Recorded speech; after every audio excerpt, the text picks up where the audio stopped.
Hi, Lisa Taylor with eXp Realty here. Today on LT Talks RE, we're going to talk about the basics of well and septic systems, like the real basics. So with the recent sort of mini exodus from urban to rural living, recently there's been a rise in the number of people who are purchasing properties with water and sewage systems that they're not really familiar with.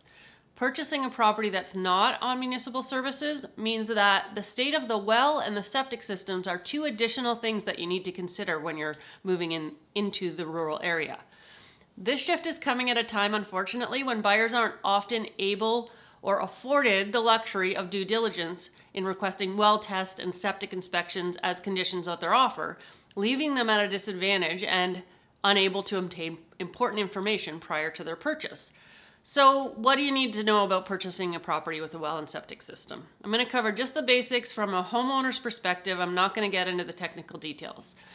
So let's for a moment be optimistic and discuss a world where having conditions in an offer that allow you to fully investigate the septic and well condition is a thing. Let's talk water first, since it's the most essential. There are three things that need to be considered: the type of well system, the quantity of the water, and the quality of the water. Three types of wells: dug, bored, and drilled. Dug and bored are similar. They're wider, shallower, and they're more prone to contamination and water shortages. Drilled wells are deeper, between 50 and 200 feet normally, and they're narrower and less prone to contamination and water shortages. Water quantity. You need to be sure that your well will be enough to provide your household with water so you can flush the toilet, run the dishwasher, have showers, do laundry without worrying about running out of water. This is measured in gallons per minute. And ideally, when tested, you're going to have a well that produces 6 or more gallons per minute. 4 to 5 gallons per minute may work for your family, but it's not ideal. And a low recovery rate on a well can have an impact on purchase funding, so that's something to keep in mind. Water flow rate is the most important thing to consider, since there are not really easy fixes for this. If a property has a well that is prone to water shortages, it may have a backup holding tank or cistern, or this may be the entire water retention system, water supply system for the whole property, but that's a whole other thing. Water quality. There are a number of things that you need to think about when it comes to water quality. Bacteriological contamination is just one of them. You also need to consider other things in the water, like sulfur, which can cause smells, iron, which can stain bathroom fixtures, and minerals that makes your water hard. You or your realtor can take a sample of the water from the tap and take it to the local health unit for testing. It's free, and this will test just for the bacteriological contamination, such as E. coli or coliform, or other contaminants, bacterial contaminants. If you get a professional to come in and get the well tested, it should include a breakdown of the other things that are found in your water, like sulfur or iron or other minerals or sediments. So, ideally, you call in the expert for a well test. You pay around $250-ish. It's money well spent, and you'll find out the flow rate, the type and the depth of the well, and what is in your water, while your agent takes the water sample to the health unit to find out what else is in the water. Hopefully it's all good news. But what if it's not? So for water treatment quality, there are water treatment systems such as UV or water softeners that can deal with many of the quality issues. Yes, of course, these cost money, obviously. A UV system could cost between $800 and $1,500 installed, and a water softener can be bought, or they also can be rented. Quantity is more of a problem. If the well is prone to running dry, the property may have a backup holding tank or cistern, as I mentioned, or this may be the sole water supply. But what if, worst case scenario, a new well needs to be drilled? You're looking at an average cost of $5,500 and up. But it can be much more if the well needs to be deep or is in difficult conditions, like drilling through granite. There is a worst case scenario. In some cases, a property is just not going to have a well that produces enough water for a household to use, no matter how many times you try to drill. That is the biggest danger.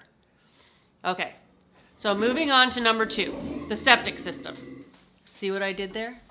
In an ideal world, you would be able to have an offer conditional on a septic inspection, which you can ask the seller to pay for or can be at the buyer's expense. This will cost about $350 for the pump out and the inspection. An inspection should inspect the tank, the leaching bed, and the house connections. This is not something you want to do yourself, and it will be able to tell you if repairs are needed to the baffles or any part of the system at all. Excuse me, and can tell you if it's functioning properly. In some circumstances, a property will not have a septic system, but will only have a holding tank, which will need to be pumped out regularly. This is not ideal and thankfully not common, and it comes with its own set of consideration. Again, what if it's not okay? Septic systems can last anywhere between 20 and 25 years, but many can last much longer. Repairs can be done on many systems, and depending on the problem, the price range can be broad. If you need to install a brand new system with a tank and leaching bed, it's going to cost between 10 and 20 in Ontario, 20,000 for an average house, but it can climb up to 50,000 for a super large home or homes with difficult land conditions.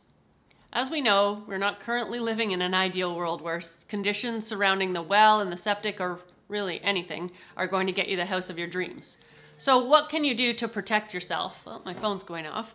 If you can't get a well test, you can obtain a well record from the Ministry of the Environment, and this should include the location of the well, the date of the well drilling, the depth and the diameter of the well, the pumping rate at the time that it was installed, and the recommended pump setting. You can inquire about the systems that are in place to ensure water quality, such as UV light systems and water softeners. You can have your realtor take a water sample to the health unit for bacteriological testing. It usually takes about 2 to 3 days to get back. You can check the water pressure inside the house and pay attention to the color and smell. You can ask the owner, the neighbors, and the local well drillers if there's been any problems with the wells running dry on the property or in the general area. To protect yourself somewhat with a septic system, some things you can do if you're unable to include conditions are: ask the seller when it was last pumped and inspected, ask the seller if they have the septic system permits, ask the seller to represent and warrant in writing that the system is in good working order, and check for any signs of soggy ground on the leaching bed, odors from drains, toilets gurgling, or super slow drains. So the message here is that there's a lot to know about wells and septic system, and this only just scratches the surface. Ideally, the inspection and the testing of these two important systems are left to the professionals before a purchase is made. However, as we know, things are not always ideal, and hopefully, if you're unable to call in the professionals before a purchase, you will at least be informed on what that could mean. See you later. Oh, don't forget to like, subscribe, share, comment, and I'll see you next week.